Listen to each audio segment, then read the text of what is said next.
కావాలని నా బిడ్డకి హింసించి చంపేశారు, బాధ పెట్టని చంపారు. ఎవరు చంపారో ఎలా చంపారో నాకు తెలియదు, కానీ నాకు న్యాయం కావాలి. మా పిల్ల అయితే చనిపోయిన పిల్ల కాదు, చాలా నిలబడుతుందండి, చాలా స్ట్రాంగ్ అండి మా పాప.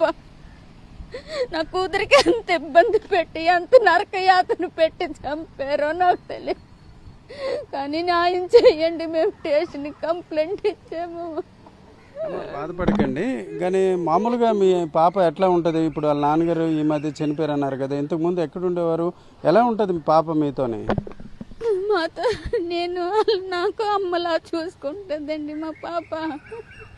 ఇంట్లో నన్ను నాన్నున్నా అలా లేకపోయినా నన్ను ఒక్కలాగే చూసుకుంది. అలా చనిపోయిన తర్వాత అదే అన్నిటికీ మమ్మల్ని బాగా చూసుకుంటుందండి, అన్ని విధాలుగా